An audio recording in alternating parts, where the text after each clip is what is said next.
Welcome to my YouTube channel, Bern Villarama, and you are all welcome dito po sa aming mini garden, guys. Ayan po, ito po yung iba't ibang disenyo po ng aking pag-landscape dito po sa harap ng aming pamamahay. Although hindi ko po ito na i-vlog, guys, during that time dahil bago lang po ako naging vlogger, guys, kaya hindi ko po na i-vlog kung paano ko siya na i-transform. So yan po ang Carabao grass, yung green, guys. So napakaganda po niyan, guys. Wild Carabao grass po yan, guys. Ang isa po sa advantage niyan, guys, kaya po niyang mag-sustain, kaya po niyang mabuhay kahit mahabang tag-init or matagal na drought. Kaya po niya makasustain kahit apak-apakan po yan, guys. Hindi po yan basta-basta na mamatay, guys. Ayan po, napaka cool, napaka-refreshing, iba't ibang design po ng aking pagla-landscape dito, guys, no? So, pero ang pag-uusapan po natin ngayon, guys, it's patungkol po sa pagpaparami or pag-propagate nitong halabang fortune. Ito guys, ito fortune yan sa amin, guys. Kung paano po yan paramihin, guys, kung paano po yan itanim, guys, yan po ang aking ituturo sa inyo kung ano po ang sekreto bakit dumami ng ganun kadami ang mga fortune ko na yan, guys. Di ba napakaganda po ng kanyang kulay, napakatingkad, no? Bali yung malaking puno ng mangga, guys, sa ilalim ng puno ng mangga, doon ko po tinanim, yung pinalibot ko po yung fortune, guys, kasi alam ko po na napakaganda po talaga nito pag nag-bloom siya. Tingnan nyo, guys, yung kanyang kulay, no? Kapag natamaan po siya ng sikat ng araw, mga 8 AM in the morning at saka 3 or 4 PM in the afternoon, kaganda, guys. Napakaganda po ng kanyang reflection. Talagang doon yung makikita yung kanyang beauty, guys, ng fortune. Napakaganda po na talaga ng halaman na ito, guys. Kaya ako na humaling talaga dito na magparami dahil number 1 po itong isa sa mga itinatanim sa mga nagla-landscape, guys, or sa pag-landscape, guys. Kasi ang area ko, guys, puro green, no? So kailangan ko ng something na may pag-red para mag-blend ng kulay ng aking kapaligiran dito, guys. So yan po ang fortune. Tingnan nyo, napakatingkad, napakagandang kulay, no? Bagay na bagay dito sa happy plant na ito naman, guys, ito yung puno ng pomelo. Yan, malaking puno ng pomelo yun, guys. So, yung pinakapuno po ng pomelo, guys, pinaikutan ko rin po ng fortune para hindi siya awkward tingnan. Tingnan nyo po, napakaganda. And then yung fortune sa mangga, kita-kita nyo po yung reflection, no? So kakaiba ang kanyang beauty na ibigay po sa akin dito po sa aming area. Napaka-cool. So guys, are you ready? Handa na ba kayo para pag-usapan natin kung paano magtanim, mga procedure? Eto na po, guys, let's do it.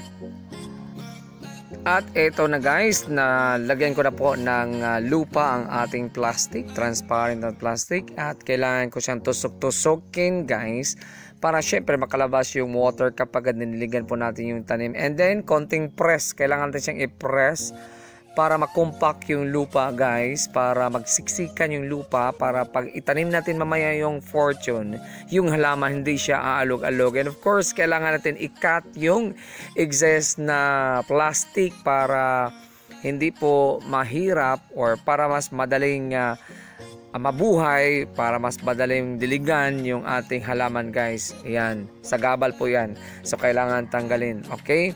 So ayan. So plastic na transparent po ang ginagamit ko, guys, kasi ito yung pinakamadaling hanapin. At the same time, kaya ako po plastic talaga na transparent ang yung tinataniman kapag nagpropagate ako, para makikita ko po yung development ng ugat. Kasi kapag black bag, guys, hindi mo makita yung kung mayroon na bang lumalabas na ugat. So kailangan may prepare muna yung pagtataniman bago po kayo kukuha ng seedlings, kasi mamaya baka ang dami nyo na po nakuha ang seedlings tapos wala pa po kayong na-prepare na pagtataniman. So mangyayari niya madelid yung pagtanim nyo sa halaman, so po pwede siyang ma-dehydrate, mamatay. So kaya maraming nagtatanim na hindi naging successful dahil nga yung pagtatanim lang, yung pagpitas o pagkuha nila ng seedlings, ilang days pa bago itinanim, kaya nagkaroon siya ng problema. So kailangan lang talaga always bear in your mind na kailangan siya i-compress para ma-compact yung lupa. Ang purpose po niyan para sisikip yung loob ng yung lupa mismo, sisikip siya, magsiksikan para pag itusok natin o itanim natin yung halaman mamaya, sigurado po siyang ma-hold o ma-keep ng lupa para kapag may hangin or kapag diniligan nyo po yung halaman guys, hindi po siya aalog-alog. So yan po yung mga isa sa mga simple steps na basic po yan guys, na kapag kayo po ay magtanim o magpropagate na kung anumang halaman, kailangan naka-ready po lahat ng pagtataniman guys. Okay? As you can observe guys, no, pabalik-balik lang kung nanood kayo ng ibang mga vlog ko na pagtatanim, same procedure lang yung in-explain ko dito, in-explain ko rin yan doon sa ibang vlog ko na na-post ko na guys. So at this point, dahil nahanda na po natin yung lahat ng ating mga pagtataniman guys, so pupunta tayo dito naman sa aking mother plant. Dito po ako kukuha ng seedlings na itatanim ko po sa aking inihanda kanina na ipinakita ko sa inyo, yung plastic na may lupa na binutasan ko na, tinutusok ko na yon, no? So ito guys, marami po ako ditong fortune. So pipili tayo dito ng cuttings para yun po ang sa pagpili naman po ng fortune na itatanim, make it sure guys na matanda na yung kukunin nyo guys, katulad niyan. Ayan, i-cut natin ito. Yan. Marami tayong makuha dito guys. Siguro mga aabot ito ng 200 pieces. Kasi marami. Pinaikot ko kasi yung yung fortune dito sa aming pamamahay guys. I'm not expecting kasi guys na lalakas yung demand ng flower ng mga halaman ngayon. Noon baliwala lang kasi ito, pero ngayon dahil ang tao ngayon, grabe ang demand ng mga bulaklak, ng mga halaman. Due to lockdown, nagkaroon po tayo ng time sa ating mga kapaligiran, kaya nagkaroon siya ng malakas na demand. And prior po na nagkaroon po tayo ng malakas na demand ng halaman, nakapagtanim na po ako 1 year ago. Okay guys? Pero itong fortune na ito guys, 2012 ko po ito na itanim guys. Tapos dumami siya ng dumami. Every time na uuwi ako dito sa Mindanao, sige ako sa pagtanim ng panibagong fortune, kaya nagkaroon ako ng maraming fortune dito guys. So hindi pa ako nahirapan magkuha ng seedlings guys. Ang halaman na ito guys, pwede nyo siyang itanim sa partially shaded area, or pwede nyo po siyang itanim sa matatamaan po siya ng sikat ng araw whole day. Okay guys? So ito na po yung cuttings natin guys. Ito na po yung itatanim ko doon sa inihanda ko na pagtataniman kanina guys. Yung ipinakita ko po sa inyo guys. So marami po ito guys. So by the way, don't you worry kasi i-shortcut to naman ito guys. Hindi ko So ito na guys ang ating cuttings ng fortune. So kailangan natin, ang gagawin natin dito guys, kailangan nating tanggalan po siya ng mga dahon. Ayan. Tanggalan natin ng mga ilang pirasong dahon guys, para po kasi dyan lalabas yung mga ugat guys. So kailangan magbawas tayo ng dahon. Ayan. Ganyan lang kahaba. Tapos yun yung gagamitin natin na itanim. Ayan. So wag kayong mag-alala, wag kayong matakot kasi hindi po yan masira, hindi po siya ma-damage kapag tinanggalan po natin siya ng dahon kahit hinihila mo lang siya. Hindi po ganoon ka sensitive ang fortune guys na halaman. Okay? Based on my experience, napakadali po talaga niyang buhayin guys. Madaling lalabas yung kanyang mga roots. Kaya napaka bilis po magparami ng halamang fortune guys. Marami bumibili nito guys kasi nga yung fortune, sabi nila ano daw yung anti-barang, mayroong nagsasabing antay sa mga magnanakaw, kung ano-ano pang mga mga superstitious belief. So wala namang masama kung maniniwala, edi nagtanim na lang din ako ng tanim. Edi nga dumating yung panahon na talagang in demand ang mga bulaklak, kaya eto guys, napapakinabangan ko na po siya. So at this point, kailangan na po natin bit-bitin yung ating mga cuttings, natanggalan na po ng mga down dito po sa area kung saan po ako magtatanim guys. Ito na po yung plastic, kaya ko po na-compact ng maigi yan guys, kasi pag tusok natin, pag itusok mo yan guys, kailangan hindi malambot ang lupa, kailangan matigas ang lupa para sisikip yung lupa sa puno na ating itanim na fortune.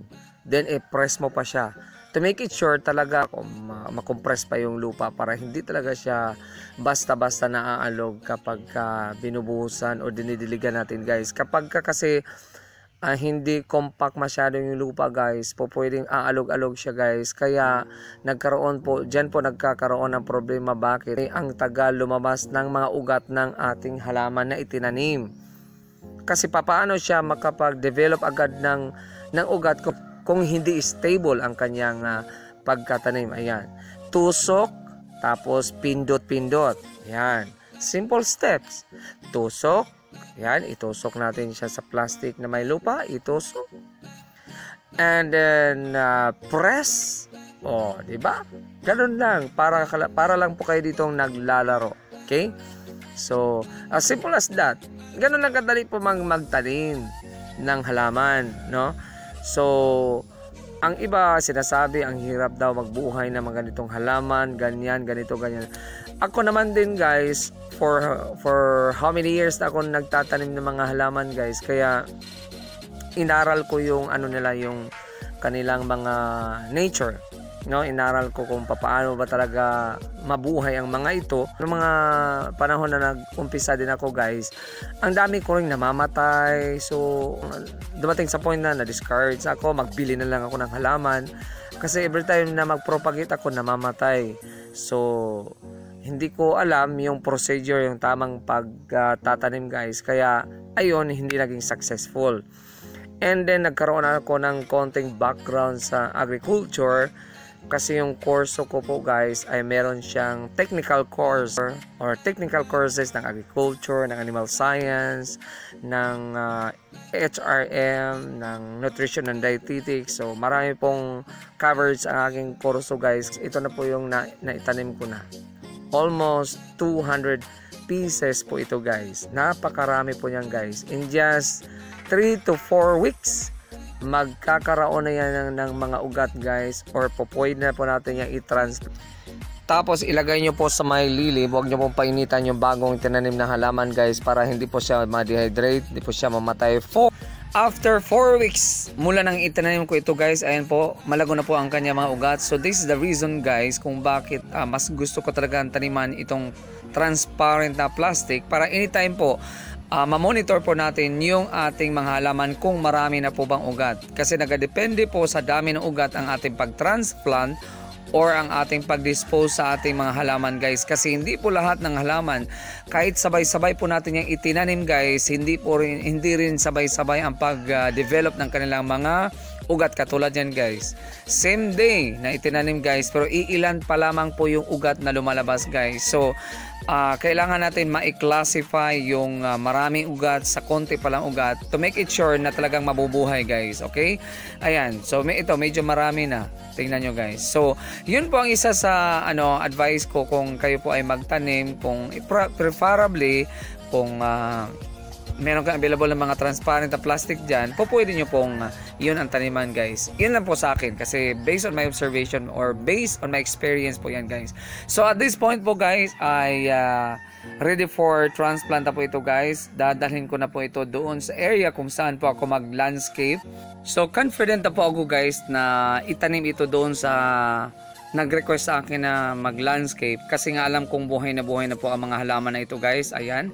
So just imagine after 4 weeks ng aking pagtatanim guys, ito na po yung resulta, no? Ready for transplant na po siya. At ito yung area guys kung saan ako mag-landscape, kung saan ko itatanim itong aking mga napiling mga halaman or napiling fortune plant. Ayan, tingnan nyo po guys. So, sigurado na po yan na mabubuhay guys dahil meron na pong presence ng mga ugat. Okay? At kung interested po kayo guys na mapanood ang video na ito guys regarding sa pag-landscape ko dito guys, meron po akong video na in-upload na po guys, or ilagay ko na lamang po yung link dito po sa description para after nyo po mapanood itong aking munting instructional video guys, po pwede nyo pong panoorin yung aking pag-landscape dito sa area na ito kung paano ko na iplastada yung mga halaman dito guys, especially ito po yung fortune plant guys. So ayan po guys, naiplastada ko na po yung aking mga fortune plant, yung tinanim ko po 4 weeks ago, andyan na po. Naiplastada na po natin, napakaganda po guys.